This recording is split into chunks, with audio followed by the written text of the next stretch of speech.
অধিকাংশ মেয়ের সন্তান কেন নিজের বাবার বাড়িতে যেয়ে হয়, এটা কি কখনো ভেবে দেখেছেন?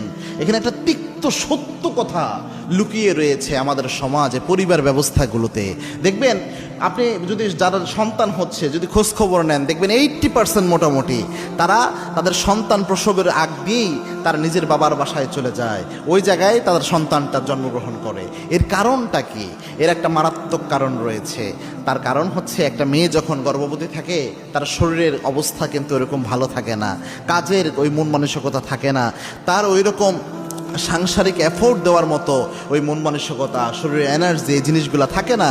তো এই জিনিসগুলা তার শ্বশুর বাড়ির লোকজন ওইভাবে বুঝে না, যেইভাবে একজন বাবা মা নিজের মেয়ের বেলায় বুঝে। এটা কিন্তু জরুরি একটা বিষয়, কেননা শ্বশুর বাড়ির লোক, শ্বশুর শাশুড়ি ছেলের বউকে নিজের মেয়ের মতো দেখবে।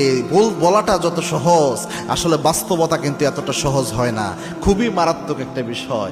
দেখা যায় যখন সে গর্ভবতী হয়ে যায়, তার তো শরীর প্রায় সময়ই মুড সুইং করে, হরমোনাল ইমব্যালেন্স হয়, অনেক সময় মন খারাপ লাগে, একটা বিরক্ত ভাব লাগে, কাজ তো করা তো দূরের কথা, একটু শরীরের দিক থেকেই একটা খারাপ লাগা অনুভব হয়। তো সেক্ষেত্রে একজন মেয়ে তখন সবচেয়ে নিরাপদ, সবচেয়ে কেয়ারফুল আচরণ তার সাথে করবে, এরকম একটা জায়গা সে তখন এই জায়গা হিসেবে বেছে নেয় তার নিজের বাবার বাড়িকে।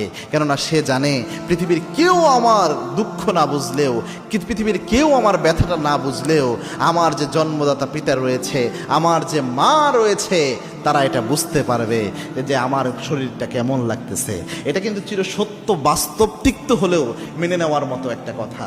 এটা হয় হরহামেশা। ইভেন বাচ্চা হওয়া তো দূরের কথা, স্বাভাবিকভাবে একটা মেয়ে যখন শ্বশুরবাড়ির পরিবেশে থাকে, এমনও পরিবার রয়েছে, একটা অন্য ফ্যামিলি থেকে মেয়ে যখন বউ হয়ে ঘরে ঢুকে, তাকে এমন মানসিক নির্যাতন চালায়, এমনভাবে খুঁচিয়ে খুঁচিয়ে তাকে কষ্ট দেয়, অন্তরে আঘাত করে, একটা পর্যায়ে তার অন্তরে কষ্টের পাহাড় জমে যায়। আপনারা যে দেখেন প্রায় জায়গায় যে ছেলের বউদের সাথে অনেক সময় পরিবারের সমস্যা হচ্ছে, এটা সব সময় আপনারা তো একপাক্ষিক দোষ দিয়ে থাকেন যে বর্তমান জেনারেশনের ছেলের বউগুলো ভালো না, এরকম একটা অবস্থা কিন্তু আমরা বলে থাকি। কিন্তু দেখা যায় না, ব্যাপারটি এমন নয়, উভয় পক্ষের দোষ রয়েছে। হয়তোবা এই মেয়েটা যখন আরেক ফ্যামিলি থেকে আসছে, তাকে নিজের মেয়ের মতো, নিজের সন্তানদের যেমন ভুল ত্রুটি ছাড় দেয়, নিজের সন্তানদের যেমন ভুল ত্রুটিকে স্যাক্রিফাইস করে, ওই মন মানসিকতায় মেয়ের ব্যাপারে করা হয় না। এই মেয়েকে দিয়ে যত কাজ রয়েছে সব কাজ করানো হয়, এরপর ওই মেয়েটা কোনোভাবে শ্বশুর শাশুড়িকে খুশি করতে পারে না, ফ্যামিলি খুশি করতে পারে না। এরকমভাবে যদি জুলুম কারো উপর করা হয়, যদি কোনো ছেলের বউ তার শাশুড়ির উপর করে, কোনো শাশুড়িও ছেলের বউয়ের উপর করে, মনে রাখবেন এই প্রত্যেকটা জুলুমের জন্য আল্লাহ কিয়ামতের দিন ধরবেন। এবং কি আল্লাহর হাবিব সাল্লাল্লাহু আলাইহি ওয়াসাল্লাম এই জুলুমগুলো